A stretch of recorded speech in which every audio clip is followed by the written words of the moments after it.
If we are part of that process, writing the language, it would help our members understand it. And therefore, when they have issues, we can talk our way through it instead of, like I said, trying to muddle through lawyer speak. Which side are you on? Which side are you on?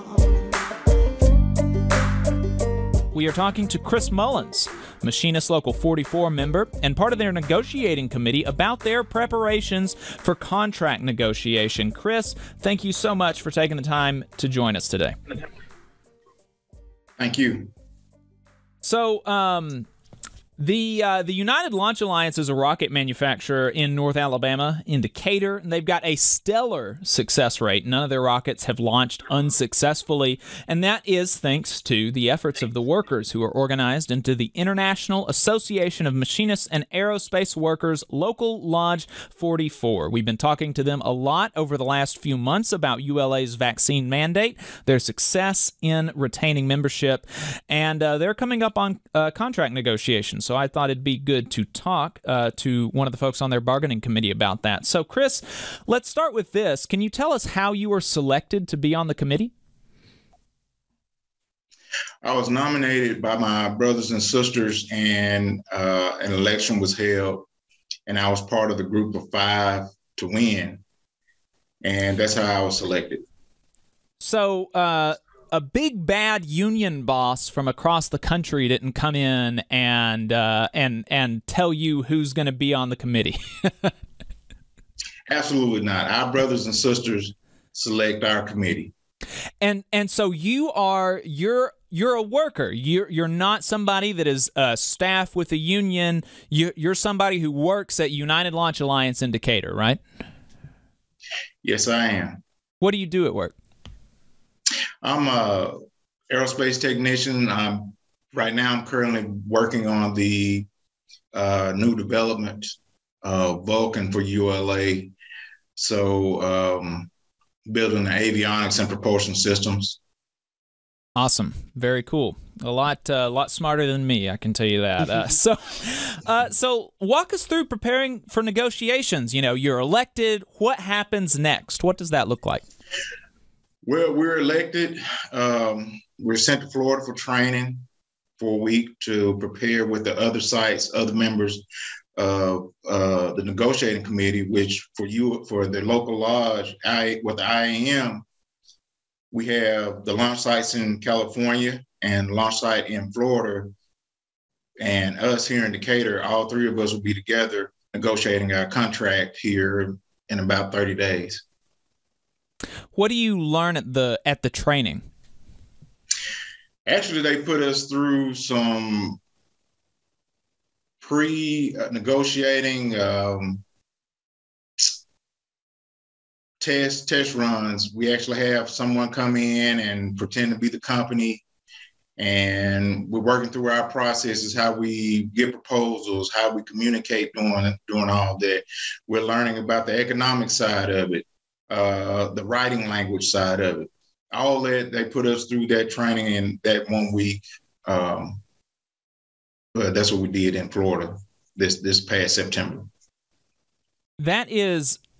I have always thought that is one of the coolest things about union membership, is being able to actually write the language that you're going to be working under, especially since, so many people feel like, contract language is the domain of lawyers, and that, normal working folk, we're just not smart enough to understand that kind of stuff. Can you speak to the actual drafting of the contract language, like as a working person? It's not really that, there are things that you need to learn, but it's something that everybody could do, right? For our contracts, it is better if we're the actual team members. I was a former shop steward. It is a lot better if the team members can understand the language. Now, if you had a lawyer writing this language, if you've ever tried to read a mortgage contract, something like that, there's a lot of crazy stuff in there that doesn't need to be in there. A lot of stuff we don't understand. But if we are part of that process, writing the language, it would help our members understand it. And therefore, when they have issues, we can talk our way through it instead of, like I said, trying to muddle through lawyer speak. And it's not easy. Like I said, we went through the training in September. We're striking proposals right now for our negotiations coming up in 30 days. And, you know, it's easy to think, but we'll just write this in. No, every word, every detail, you have to kind of be calculated. And do I think any one of our members could do it? Absolutely, with the proper training. But that's one of the reasons we don't have lawyers all over the place sitting with us, you know, wordsmithing every letter that comes across the table. I mean, for us, it's got to be where our members understand this contract. Right. How do you put together your list of priorities? You know, every workplace is going to be a little bit different. There are going to be some people who, some workplaces, maybe they feel good with the pay and they want more time off. Maybe some places they're really upset about the pay, and so they want, you know, the raise is their top priority. How do you decide what to go hardest for at the bargaining table? Well, this is my first time being on the negotiating committee, and how we decided to make those decisions were through employee surveys.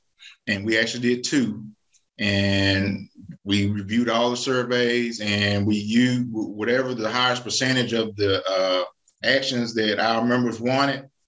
That's how we rank them. And of course, everything that we found through the surveys, we really don't believe we'd be able to discuss during negotiations. We're only going to be gone 2 weeks. So we got to prioritize, you know, and probably we got 10 proposals, top proposals that we have to do that were ranked the highest through the surveys. And that's how we accomplished it. Right. Yeah. So, you know, like we said, the members have a say in that. So that's, you know. Absolutely. Strike preparations go right along with bargaining preparations. You know, obviously strikes are a last resort, but can you speak to why it's important to be prepared to strike, even if, you know, y'all would hope it's not necessary? You know, it would be great if you go to the company with the things that their workers need, and the company's like, okay, yeah, this sounds reasonable. Because I know y'all aren't going to the table saying, we want, you know, $1,000 an hour, right? Y'all are coming up with things that are reasonable, that you know that the company could provide, and that would be good for the workers. And so in an ideal world, the company would say, okay, yeah, these are reasonable proposals. Let's go ahead and go with that. But we know that we do not live in an ideal world, and so sometimes you can come to an impasse. So why is it important to prepare for a strike, even if you hope you don't have to? Well, you don't want to. Our vote is on a Sunday, and strike starts at midnight that Monday morning. You don't want to be getting signs, getting bases of operations, getting a strike committee, a PR committee. You don't want to be preparing for those things the week before. We as a negotiating committee, we are on those things right now. Strike committee, line captains, base of operations, all those things have to be being put in place now. Because like I said, if you wait to the week of, it's too late. And that's one, the unorganization of it is discouraging to your people, for one, and not being prepared. And that you can't have it, because it's a difficult time, because we went on strike 4 years ago and we were prepared.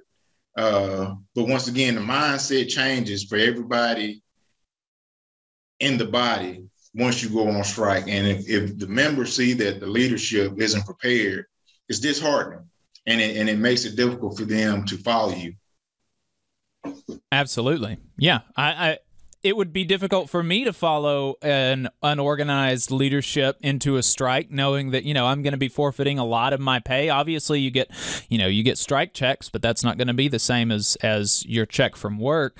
And so, you know, you have to be, if not just for morale, You have to be organized and you have to know what you're doing. Can you talk to us about what do those things mean? Strike captain, base of operations. We have a lot of people in the audience that are union members, but we also have a lot of people in the audience that are not union members. What do those things mean?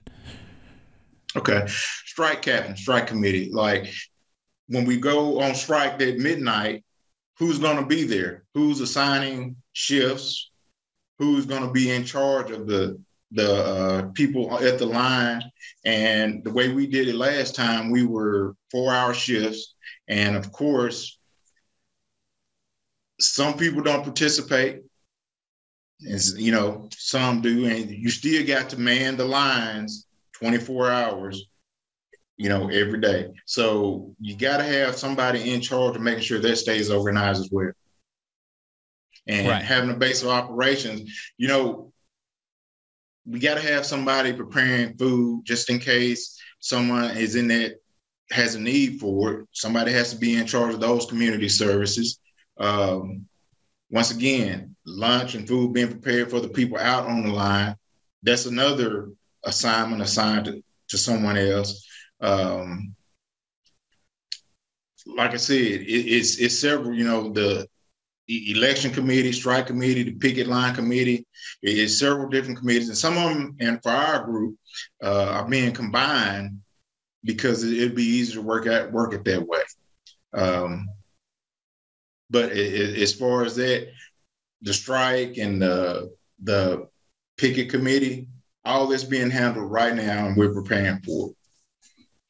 Right. How does your union decide to go on strike? Let's say that, you get to the table and the company says, no, we're not interested in giving you these, these reasonable requests that you're making. How do you actually mechanically make the decision as a union to go on strike? Well, what we do,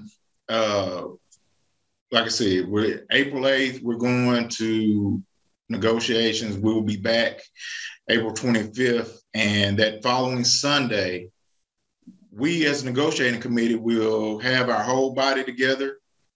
We'll read over the contract, especially changes from the previous contract. And we as a negotiating committee will give our recommendation. And after that point, all three sites will be doing this at the same time. And after that point, we as a group will vote, number one,